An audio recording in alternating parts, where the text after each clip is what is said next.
Hello everyone, আমি পিউ। আমার আরও একটি সুন্দর ভিডিওতে তোমাদের সকলকে জানাই অনেক অনেক স্বাগত। আশা করছি সকলে খুব ভালো আছো, সুস্থ আছো, আর আমিও খুব ভালো আছি। আজকের ভিডিওটা শুরু করছি একদম সকাল থেকেই। সকালবেলায় বাড়ির সমস্ত কাজ কমপ্লিট করে স্নান করে নিয়েছি, এই যে দেখো বন্ধুরা। আর স্নান করে এবার আমি রান্না চাপাবো। আর বাইরে তো প্রচণ্ড গরম পড়েছে, আজ নয়, আজকে বিগত 4-5 দিন ধরেই গরমটা খুবই পড়েছে। আর এই গরমে না শরীরকে সুস্থ রাখার জন্য কিন্তু সকলেরই জলটা কিন্তু খুব বেশি করে খাওয়া প্রয়োজন। কারণ শরীরে যদি জলের ঘাটতি হয়ে যায় তাহলে কিন্তু শরীরটা অনেক দুর্বল হয়ে যাবে। তো আমাদের সকলের কিন্তু অবশ্যই বেশি বেশি করে জলটা কিন্তু খাওয়া খুবই দরকার। তো এবার আমি রান্না চাপাবো। আর চলো দেখতে থাকো ভিডিওটা। এই ভিডিওটা আমি যেদিনকে করেছিলাম সেদিনকে ছিল শুক্রবার। আর যথারীতি হাজব্যান্ড সকালে চা টিফিন করে অফিস চলে গেছে। আর তারপর আমি ওই যে স্নান টান করে নিয়েছি, তারপর যে সমস্ত জামা কাপড়গুলো ছিল সেগুলো এখানে মেলে দিয়েছি ব্যালকনিতে। আর তারপরে এখান থেকে সামনের ভিউটা খুব সুন্দর, সেটাও দেখছিলাম। তারপরে এদিকে আমি রান্না চাপিয়ে দিয়েছি। প্রথমে আগে ভাতটা করে নিচ্ছি, তারপর একটা একটা করে তরকারিগুলোও করে নেব। তো রান্না করতে তো প্রচণ্ড গরম লাগছে, আর গরম পড়লেও কি করা যাবে, রান্না তো করতেই হবে।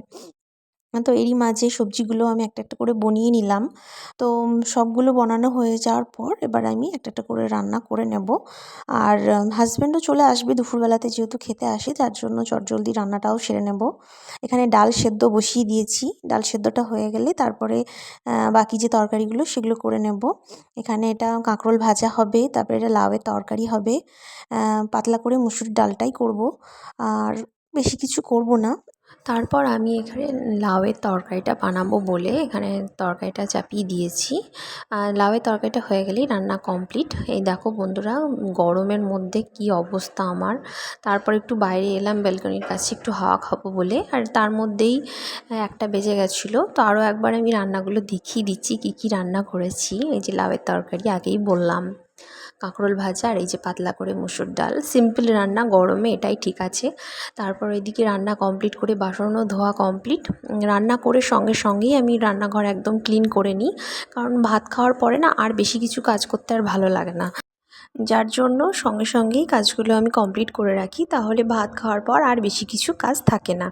তারপর ব্যালকনিতে এসে দেখছিলাম যে আবহাওয়ার কোনো পরিবর্তন হয়েছে কি না, কিন্তু একদম না, অ্যাজ ইউজুয়াল যেমন তেমনই রয়েছে, খুবই গরম।